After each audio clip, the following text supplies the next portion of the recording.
Today, we're going to dive into a very modern problem: stress, anxiety, that daily emotional roller coaster we're all on. But we're going to look at it through the lens of a solution that is anything but modern. In fact, it's thousands of years old. So let's kick things off with a question that I'm pretty sure we've all asked ourselves at some point. You ever wonder about this? I mean, why does spilling your coffee feel like a total catastrophe some mornings? Or why can a single nice comment from a stranger just make your entire day?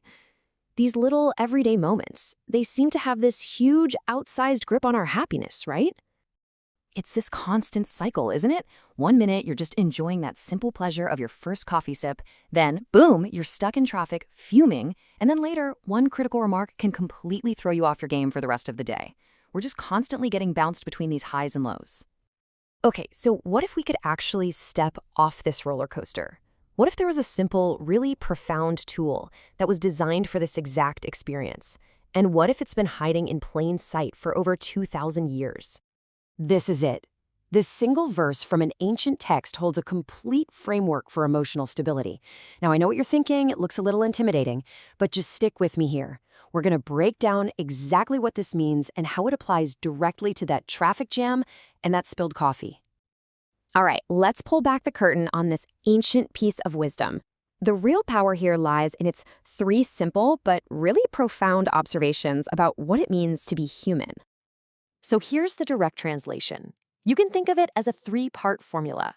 First, it tells us exactly where our feelings come from. Second, it defines their fundamental nature, what they actually are. And third, it gives us a direct, actionable instruction on how to handle them. So let's tackle that first part right now. So where do feelings like happiness or sadness or frustration even begin? Well, this verse suggests it's a simple, almost mechanical process that starts with the world all around us. The key concept here is a word called matra sparsha. It literally means the touch or the contact of our senses, our eyes, our ears, our skin, with all the things out there in the world. Just think of it like raw data being fed into our system from the environment. And this lays out that chain reaction perfectly. It all starts with our senses. They're just detectors, really. They perceive objects in the world, a bright light, a loud noise, and that moment of contact, that's the matrasparsha we just talked about, and that contact, that's what creates the final step, the internal feeling, the experience of pleasure or pain. Now, here's the crucial point. This process always, and I mean always, produces dualities, these pairs of opposites. The senses touch warmth, we feel pleasure. They touch cold, we feel discomfort. We hear praise, we feel happiness. We hear criticism, we feel that sting of sadness. This is just the fundamental nature of our sensory world. Okay, so we know where feelings come from, but what are they? Like, really? The verse suggests they aren't permanent parts of who we are.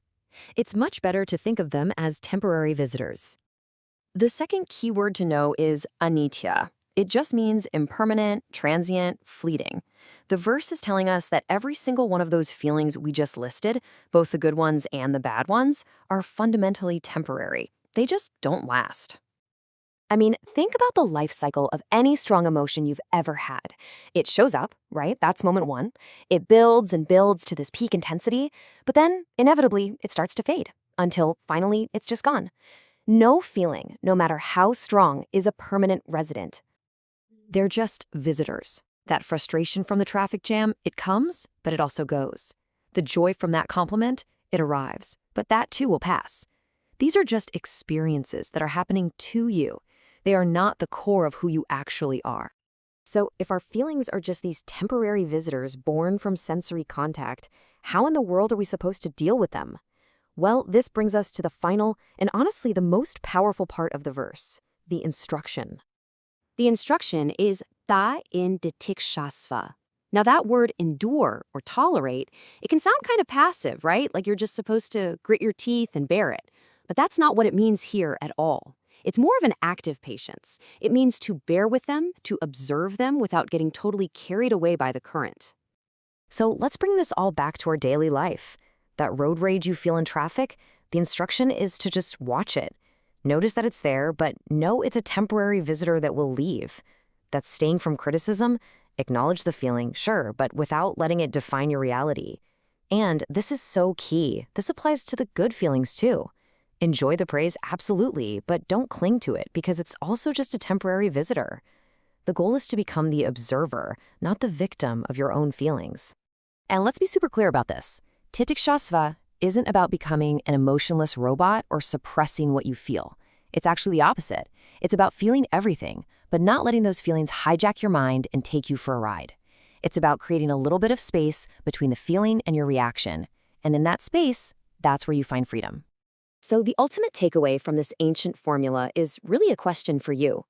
Think about it for a second. If the daily ups and downs, the praise, the criticism, the comfort, the pain, if they were just weather patterns passing through your mind, what would suddenly become possible for you? What could you build or create or become with that kind of inner stability? That right there is the power of this 2,000-year-old tool.